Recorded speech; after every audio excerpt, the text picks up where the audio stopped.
Que Dieu vous bénisse. Amen. Est-ce que vous allez bien? Oui. Est-ce que vous êtes en forme? Oui. Bon. Donc, comme Sœur Kidi l'a dit, on va faire une conférence. Donc, le sujet, comme vous pouvez le voir à l'écran, c'est comment faire son choix de programme d'études collégiales. Amen. Amen. Okay. Tout le monde voit à l'écran? Oui. C'est bon. OK. Donc, je vais commencer sans plus tarder. Donc, aujourd'hui, l'objectif, c'est de vous donner des outils. OK?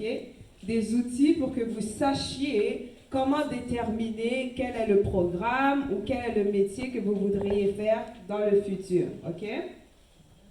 Donc, avant d'établir ces bases-là, c'est important de savoir qu'il faut mettre Dieu en premier dans tout ce qu'on fait. Amen? Ok, donc même dans les choix, dans tous les choix que vous avez à prendre, dans toutes les décisions que vous avez à prendre, il faut mettre Dieu en premier.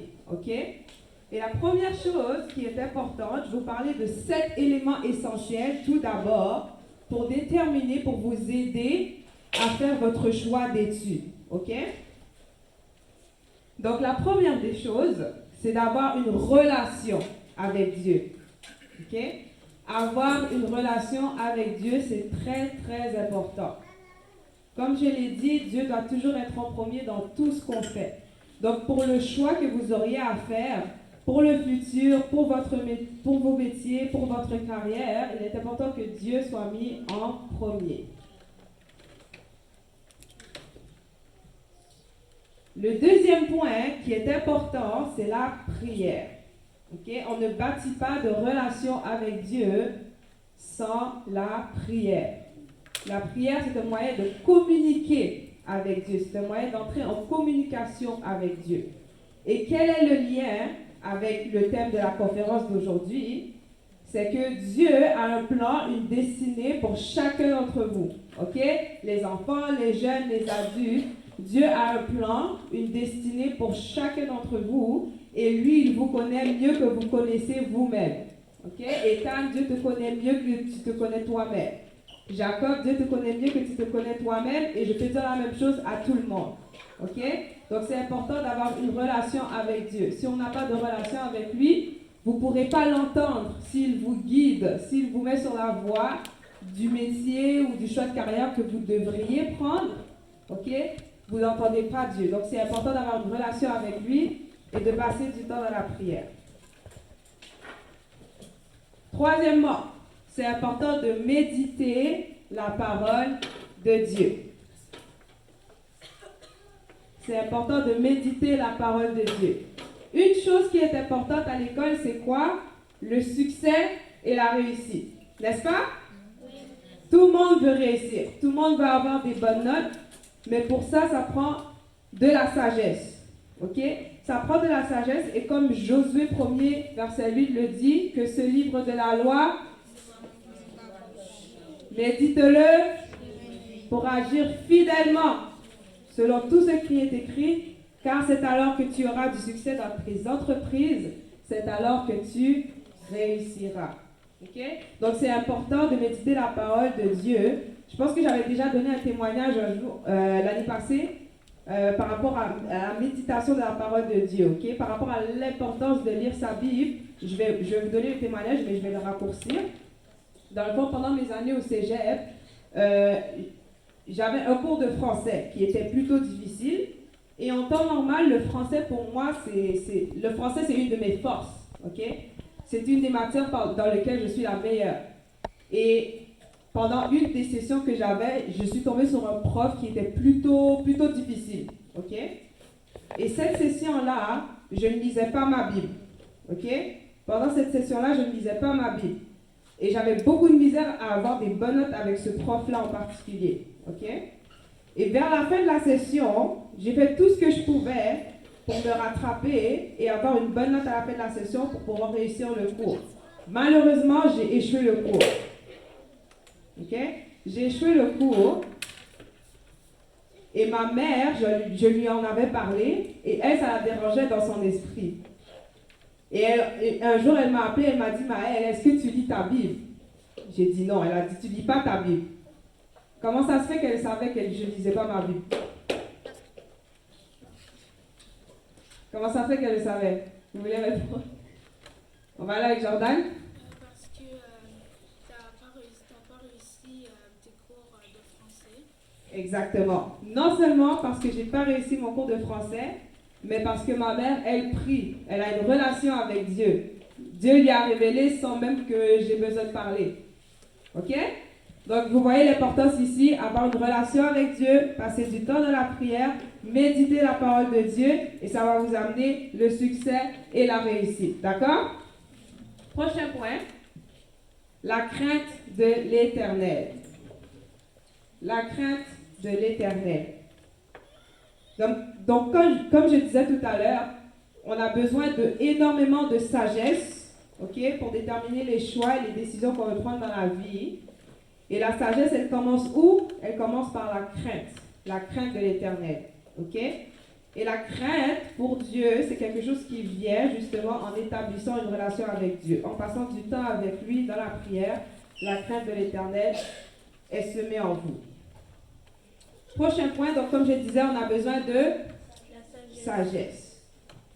Ensuite, nous avons besoin de la science. OK? La science. Si vous lisez le livre de Proverbes, vous allez voir que le livre de Proverbes parle beaucoup de sagesse, d'intelligence, de réussite et de crainte. Crainte de l'Éternel. OK? Et pendant que je suis là, j'en profite pour vous dire, pendant vos années scolaires, je vous recommande de vous accrocher au livre de Proverbes. OK? Ça, c'est un livre qui s'adresse beaucoup aux jeunes. Donc, je vous recommande de lire ce livre-là parce qu'il regorge, il contient énormément de conseils. OK? Pour la jeunesse spécifiquement. OK? OK, les enfants, c'est bon? Et le 7e point, de l'intelligence. Donc, pour avoir des bonnes notes à l'école, pour avoir du succès, pour comprendre les matières qui nous sont enseignées, nous avons besoin d'intelligence.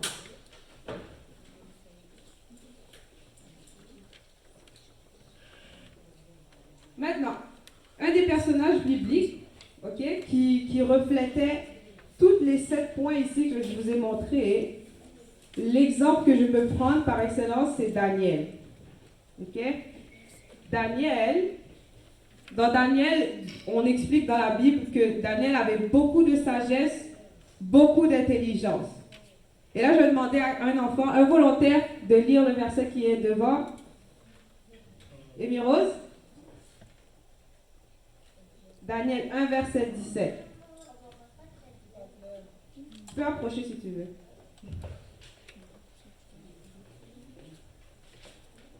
Dieu accorda à ces 4 jeunes gens de la science, de l'intelligence, dans toutes les lettres et de la sagesse. Et Daniel expliquait toutes les visions et tous les songes.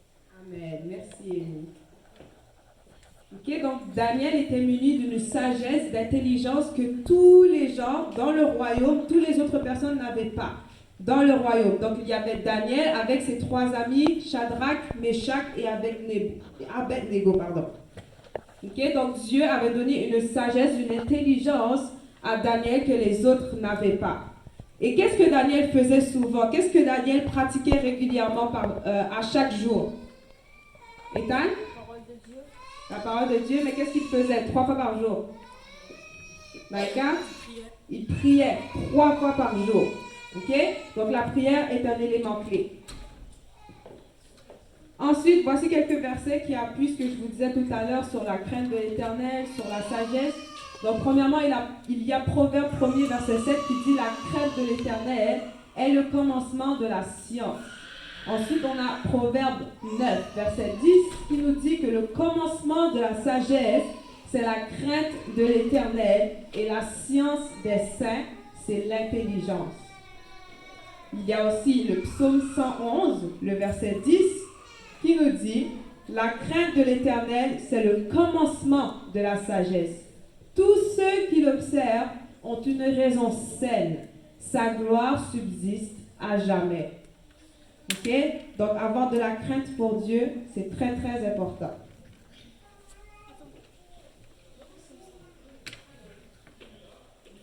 Ok? Ok, donc pour faire un choix, ce qui est également important à savoir, c'est qu'il faut se confier en Dieu et non en nous-mêmes. Ok, on doit se fier à Dieu et non en nous-mêmes.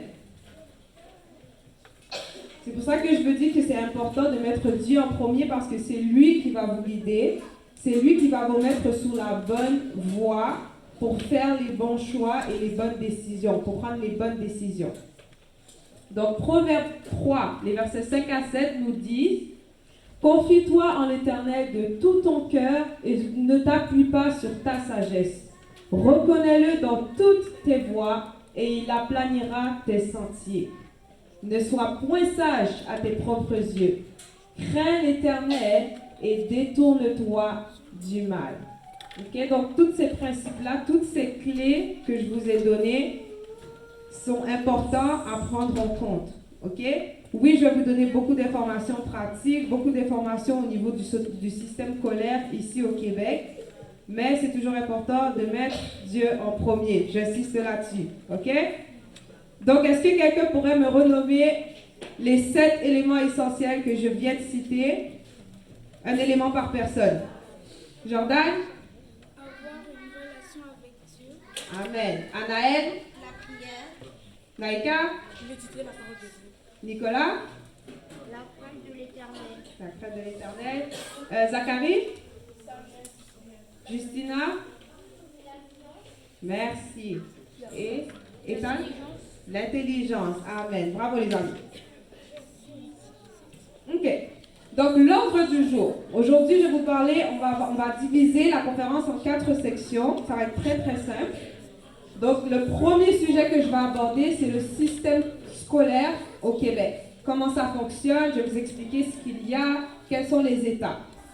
Ensuite, je vais vous parler de quels sont les critères d'admissibilité ou les requis scolaires pour passer d'une étape à une autre. Ok? Ensuite, je vais vous répondre à la question qui est le sujet de la conférence, c'est-à-dire comment faire son choix de programme d'études collégiales. Donc, je vais vous donner des conseils pratiques, des choses que vous pourrez pratiquer qui vont vous aider à déterminer dans quoi est-ce que vous voudriez étudier plus tard. Et enfin, il y aura une période de questions. Donc, tout au long de la conférence, prenez vos questions en note et à la fin, on va y répondre, que ce soit pour les enfants, les jeunes, les parents, tous ceux qui ont des questions, on va répondre à tout le monde. C'est bon? Ok. Donc, au Québec, il y a 4 grandes étapes, si je peux les appeler comme ça. Donc, il y a premièrement l'école primaire, il y a l'école secondaire, il y a les études collégiales, donc le cégep, et l'université. Donc, dans le premier morceau, il y a les années primaires. Juste avant le primaire, il y a l'école maternelle. Ok? En général, ceux qui entrent en maternelle, ils sont âgés de 5 ans ou 6 ans.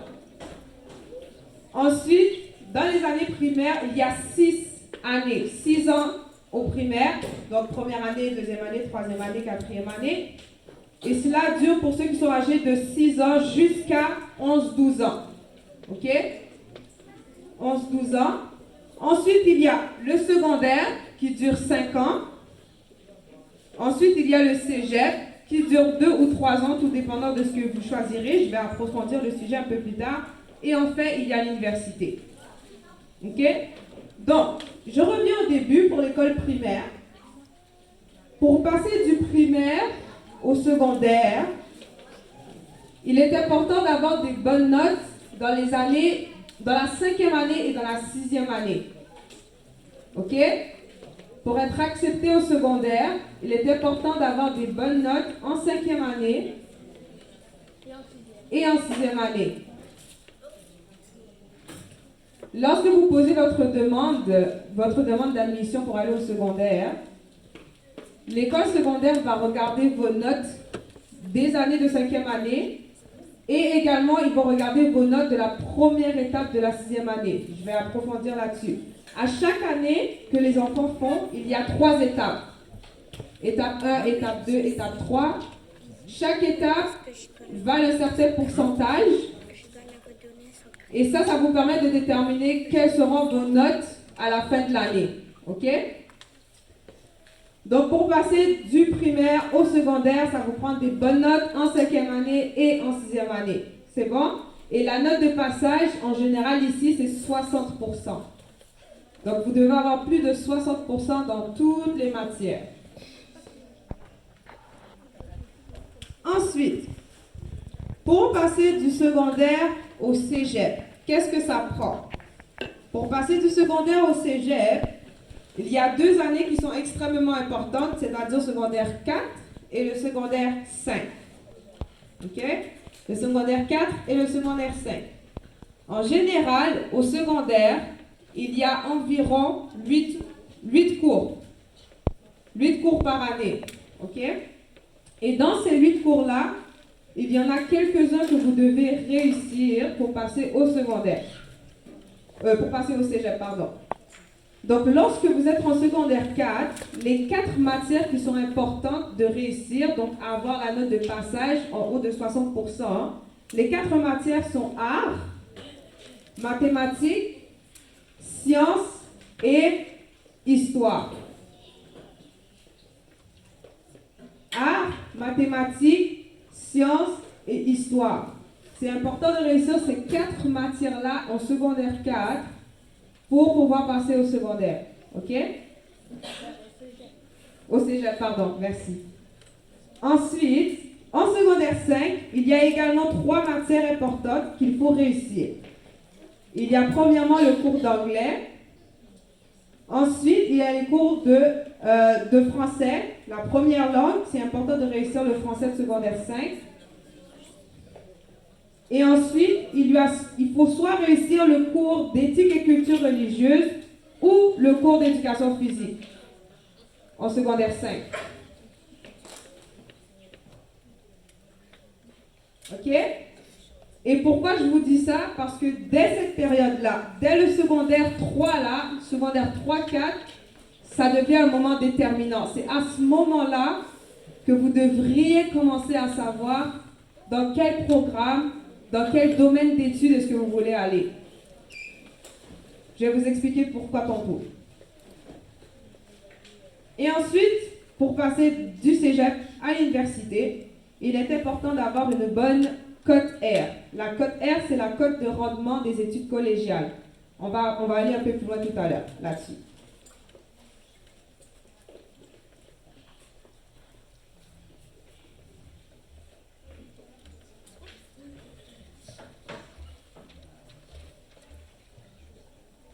OK. Donc, pourquoi est-ce que je vous disais tout à l'heure que les matières en secondaire 4 sont importantes? Pourquoi est-ce que c'est important de savoir déjà à ce moment-là qu'est-ce que vous voulez faire? C'est parce que en secondaire 4, vous aurez 3 choix de mathématiques. Il y a 3 niveaux de mathématiques, tout dépendant d'une école secondaire à une autre. Certaines écoles secondaires offrent 2 niveaux de mathématiques. Certaines écoles secondaires offrent les 3 choix, les 3 niveaux de mathématiques. Et rarement, les écoles vont n'offrir qu'un seul choix, OK? En secondaire 4. Donc, quels sont ces 3 niveaux-là de mathématiques? Il y a le premier qui est le plus facile, CST. Il y a le deuxième, TS. Et le troisième niveau qui est le plus difficile, SN.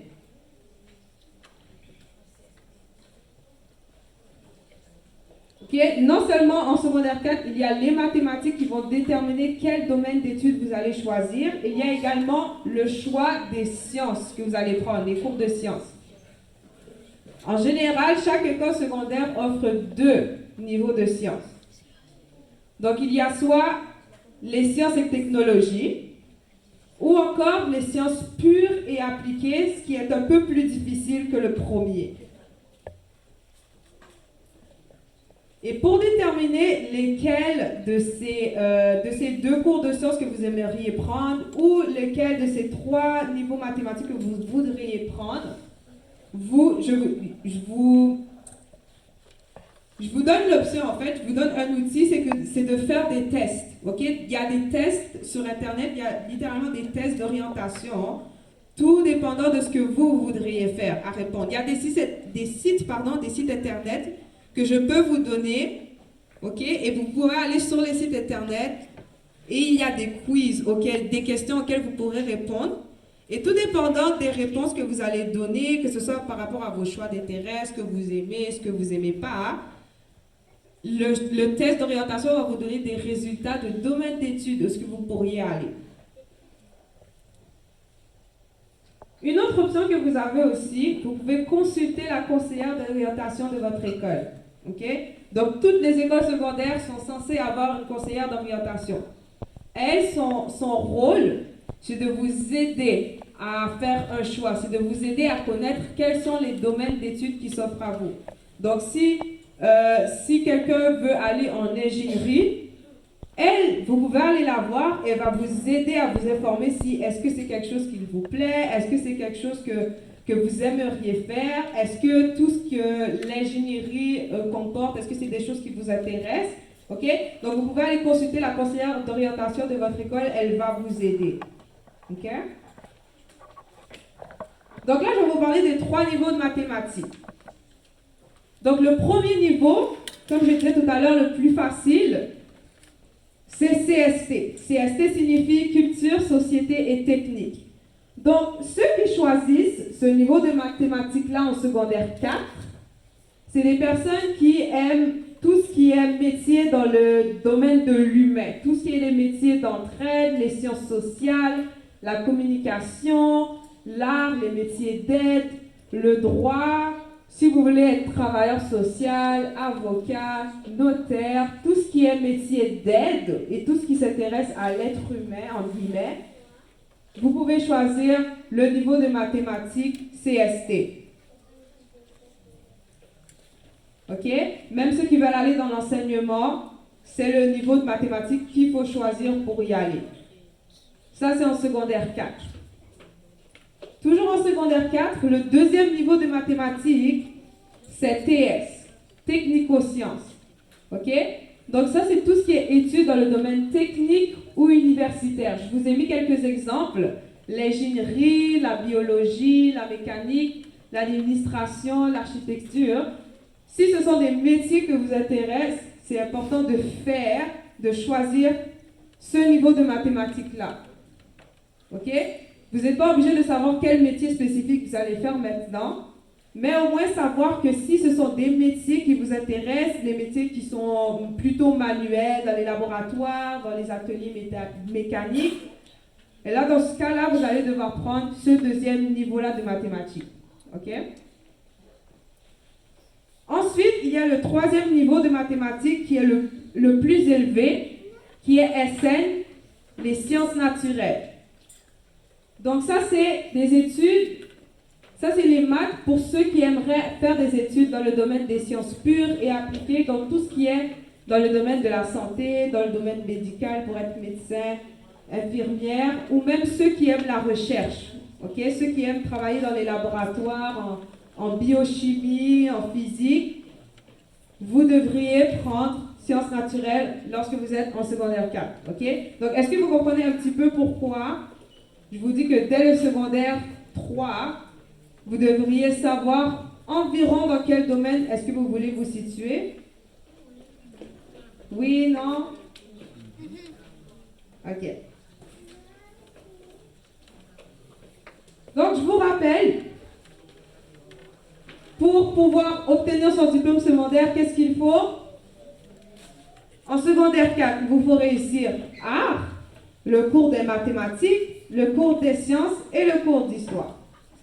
En secondaire 5, il vous faut obtenir la note de passage en français, en anglais et en éthique et culture religieuse ou en éducation physique. Donc, après avoir obtenu le diplôme d'études secondaires, il y a le cégep. OK? Le cégep, où est-ce qu'on obtient soit le diplôme d'études collégiales. Donc, au cégep, vous avez plusieurs options. Il y en a entre autres 3 en général. Donc, le cégep vous permet de faire un diplôme d'études collégiales ou une attestation d'études collégiales. OK? Là, je vous ai indiqué ici, il y a plusieurs options. Donc, vous pouvez choisir soit des programmes pré-universitaires, soit des programmes technique. Dans les programmes universitaires, pré-universitaires, ils durent généralement 2 ans. Donc, il y a entre autres les programmes les plus populaires, je dirais sciences humaines et sciences nature. Ça, ce sont des exemples. Et les programmes pré-universitaires, justement, vous emmènent à l'université. Donc, après avoir effectué un diplôme d'études collégiales dans un programme pré-universitaire, les seuls choix, je dirais, que vous avez, c'est d'aller à l'université. OK? Ce n'est pas nécessairement un diplôme qui vous permettrait d'aller directement sur le marché du travail. Donc, après la formation préuniversitaire, il y a la formation technique, qui est la deuxième option. Donc, cette formation-là, elle vous permet d'avoir un diplôme d'études collégiales dans un métier ou dans un domaine spécialisé. Je vous donne un exemple. Moi, c'est ce que j'ai fait. J'ai étudié en technique de droit ou technique juridique. Ça m'a pris 3 ans. Et cette technique-là, ce diplôme-là m'a permis d'aller directement sur le marché du travail après. Donc, j'avais le choix d'aller à l'université ou pas. OK? Donc, ça, c'est une option que vous avez. Généralement, les diplômes d'études collégiales en technique durent 3 ans. Ensuite, il y a une troisième option, ce qui est de faire une attestation d'études collégiales. Après avoir fait une attestation d'études collégiales, je dirais que c'est pas mal similaire au DEC technique. Dans le fond, cette attestation-là peut vous permettre d'aller sur le marché du travail directement aussi après.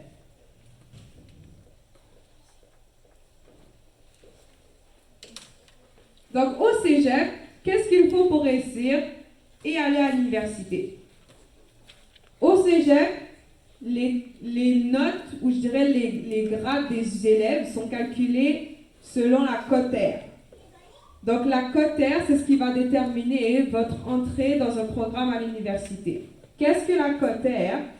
La cotaire, c'est la cote de rendement collégial utilisée par les universités pour la sélection des candidats du premier cycle universitaire. Donc, quand je parle des premiers cycles universitaires, je parle du baccalauréat, des micro-programmes, des certificats ou des mineurs ou des majeurs. Tout ça, ce sont des options que vous avez quand vous entrez à l'université. Comment la cotaire est calculée? Je ne vous le dirai pas parce que c'est un calcul assez compliqué. Il y a seulement le ministère de l'Éducation du Québec. C'est lui qui effectue ce calcul-là. Il effectue ce calcul-là 4 fois par année pour les étudiants qui sont au cégep. Donc, tout dépendant du domaine où ce que vous voulez aller à l'université, votre admission va dépendre de votre cotaire. Donc, si, moi, exemple, après ma technique juridique, si j'avais voulu aller en droit, il lui aurait fallu que moi, j'ai une cotaire de minimum 28, 29, tout dépendant de ce que les universités exigent. Donc, si j'allais à l'Université du Québec à Montréal, eux, ils m'auraient exigé d'avoir une cotaire de 29. Il aurait fallu que j'ai une cotaire de 29 pour être accepté en droit. Si j'aurais voulu aller en administration, ce qui prend une cotaire de 24, il aurait fallu que j'ai une cotaire plus haute que 24 pour y aller. OK? Donc, en général, les cotaires varient entre 15 à 35. Donc, ceux qui sont aux alentours des cotaires de 29, 30, 31 jusqu'à 35, en général, ce sont eux qui ont les cotaires les plus fortes. Et ce sont le genre de cotaires qui sont requises pour les métiers les plus difficiles, exemple, comme en médecine. Donc, je vais vous répondre à la question. Comment faire son choix de programme d'études collégiales? Donc, comme je vous l'ai dit tout à l'heure, c'est important de prier. Et comme je l'ai dit tout à l'heure, Dieu te connaît mieux que tu te connais toi-même. Dieu a un plan, un projet et une destinée pour toi. Tu as un appel et une vocation et Dieu t'appelle à l'accomplir. OK? Donc, vous n'êtes jamais trop jeune, que ce soit les enfants, vous n'êtes jamais trop jeune pour commencer à prier pour votre carrière, pour votre avenir et même pour votre appel. Amen, parce que vous ne savez pas ce que Dieu a prévu pour vous. Vous ne savez pas si peut-être le domaine universitaire dans lequel vous allez étudier, ça va être le domaine où ce que Dieu vous appelle. Ok? Vous ne pouvez pas savoir si vous ne passez pas du temps dans la prière. Ensuite, comme je vous l'ai dit tout à l'heure, vous pourriez faire des tests d'orientation. Donc, comme je l'ai dit, ils sont faciles d'accès. Pour ceux qui viennent me voir après, je pourrais vous offrir, vous donner, vous envoyer le lien des sites internet sur lesquels vous pourriez faire des tests d'orientation. Moi, celui que j'ai surtout utilisé, c'est celui de l'Université de Montréal. Donc, quand vous allez sur leur site, ils vous offrent des questions, des quiz auxquels vous devez répondre. Et eux, ils vont vous donner une grande liste des domaines qui pourraient vous plaire. OK? Donc, exemple, moi, j'ai répondu aux questions et comme résultat, j'ai eu les domaines comme l'enseignement, la musique, l'art. Moi, c'est les résultats que j'avais en faisant mon test. Donc, si vous le faisiez, vous pourriez avoir une bonne liste de choix, une bonne liste d'options pour pouvoir vous aider à prendre votre décision. OK? Troisième chose, comme je l'ai dit tout à l'heure, vous pourriez consulter votre conseillère d'orientation à l'école. Elle aussi, mieux que moi, elle a des outils. Elle est outillée pour ça. Elle a des tests, elle en a des quiz, elle sait comment vous aider à trouver ce qui vous plaît, quels sont vos centres d'intérêt, pour que vous puissiez trouver le domaine qui vous intéresse. Quatrièmement, je vous recommanderais de faire un sondage auprès de votre entourage, auprès des gens qui vous connaissent. OK?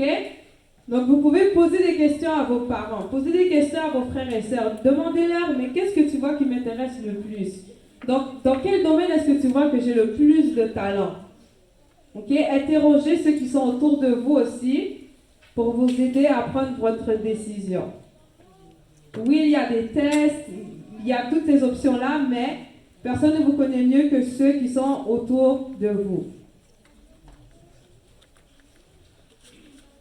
Comme cinquième option, je vous recommanderais également de soit faire des stages ou des entrevues. Qu'est-ce que je veux dire par là? Donc, exemple, pendant les vacances d'été, quand vous ne faites pas grand-chose, une chose que vous pourriez faire, c'est vous intéresser, peu importe dans le domaine dans lequel vous voulez aller, vous pouvez vous diriger vers une personne qui pratique un métier qui vous intéresserait et lui demander « Hey, est-ce que je pourrais passer une journée avec toi pour voir ce que tu fais? » OK? Donc, moi, mettons, exemple, si je voulais aller dans le notariat, pendant mes vacances d'été, ce que je peux faire, je trouve un bureau de notaire qui n'est pas loin de chez moi ou comme vous le voulez. Vous le contactez, vous lui demandez, je vais vous présenter d'abord, je suis étudiante en telle année et je m'intéresse à tel domaine. Est-ce que ce serait possible de passer une journée avec vous ou d'avoir une entrevue avec vous pour savoir si c'est un métier qui m'intéresserait? Donc si, mettons, je vais voir le notaire, je lui dis, OK, je lui pose des questions, comment c'est d'être notaire, qu'est-ce qu'on fait, à quoi ressemblent nos journées, quelles sont nos responsabilités en tant que notaire, etc., etc. C'est bon? Est-ce que vous êtes là? Oui. Amen. Donc, ça c'est un truc que je vous recommande. Ou encore faire des entrevues. Donc, vous n'êtes pas nécessairement obligé de passer une journée avec une personne qui pratiquerait le métier qui vous intéresserait. Vous pouvez simplement écrire des courriels, poser des questions dans les courriels, envoyez-leur, ils vont vous répondre avec plaisir. Moi, c'est un truc que j'ai fait. OK? J'ai contacté des enseignants, j'ai contacté des notaires, des avocats, je leur ai demandé par courriel comment est-ce que c'est ce métier, est-ce que c'est le fun, quels sont les centres d'intérêt qu'il faut avoir, quelles qualités, quels critères ça prend pour être professeur. OK? Donc ça, c'est quelque chose que vous pouvez faire. OK? Vous pouvez même leur passer des coups de téléphone aussi. Je sais qu'avec les réseaux sociaux, la communication, l'accès est beaucoup plus facile. Donc, les amis, vous n'avez pas d'excuses. Vous n'avez pas d'excuses. Donc, c'est facile de prendre contact, d'entrer en contact avec des enseignants que vous connaissez. Vous pouvez même demander à vos enseignants à l'école de vous aider. Ils vont vous aider avec plaisir. OK? Donc, ça, ce sont les 5 conseils pratiques que je vous donne. N'oubliez pas de vous souvenir que Dieu est la priorité et que c'est à Dieu que vous devriez plaire d'abord. OK? Donc, peu importe le choix que vous faisiez, assurez-vous que Dieu soit en alignement avec ce que vous allez décider. D'accord? Maintenant, on va passer à la période des questions.